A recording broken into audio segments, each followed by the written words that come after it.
Hi, I'm Pattinson from the Total Education Centre. I hope you enjoyed today's lecture, and don't forget that these lectures are brought to you free. So if you give us a like, that'd be great, and don't forget, if you have any questions or any queries, click on the button below, write me a question, and we'll surely get back to you as quickly as possible. Don't forget, if you're a subscriber to our channel, you can get to select the videos that you want to have made, and if you really need some extra help, don't forget, go to our website, because on the website you have all the student notes and teacher notes for the topics that I'm lecturing on. These lectures are only in addition to those, and they'll give you all the detail that you require to do well in your studies. Thanks for watching, and we hope you enjoy the video. Hello and welcome to another Total Education lecture. I'm Bruce Pattinson. Today we're going to talk about futility. Before you watch this video, you should go back and watch the context video that I've done previously, because it'll set up what you're about to learn in this video. In this video, I'm going to next read the poem, and then we're going to do a general analysis of the poem and how it relates to Wilfred Owen's work as a whole. Futility. Move him into the sun. Gently its touch awoke him once, at home, whispering of fields unsown. Always it woke him, even in France, until this morning, and this snow, if anything might rouse him now, that kind old sun will know. Think how it wakes the seeds. Woke, once, the clays of a cold star are limbs so dear achieved, are sides full nerved, still warm, too hard to stir. Was it for this the clay grew tall? Oh, what made fatuous sunbeams toil to break earth's sleep at all? So we look at futility today, and before I begin, I'll probably have a look at some of the words and terminology that you may not know. This is a very short Wilfred Owen poem, and but again, as usual with Owen, it's quite, I suppose, what you term deep and meaningful. But let's have a look at some of the words that might confuse you, and we'll explain those away before we look at the poem. Unsown is a very simple word. It just means the ground that has not had seeds put into it yet. A job usually done by men on farms, and there's a nice irony in the poem we'll talk about later over that term. Clay. If you're a city person, you probably don't know what clay is.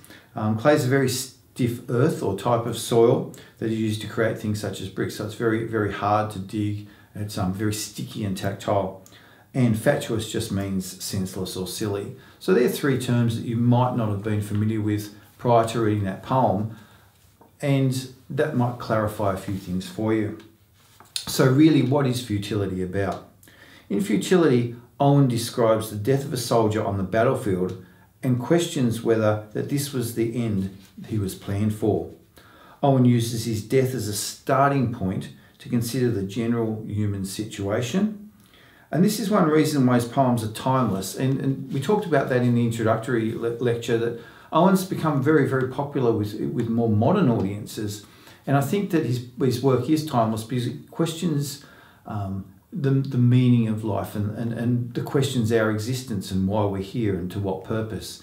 And in doing so, he sort of condemns war as wasteful and insignificant in the movements that we are.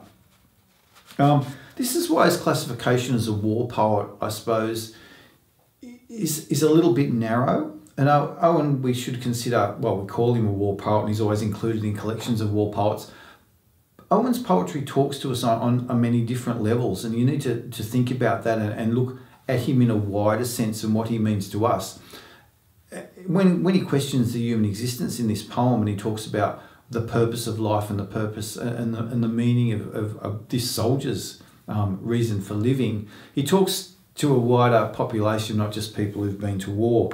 The physical details that he includes in this poem and the descriptions that he gives, when you look at that analysis and go back and listen to the reading, it's very realistic, and we've already explained why Owen was at the front. He understood very clearly what was going on there.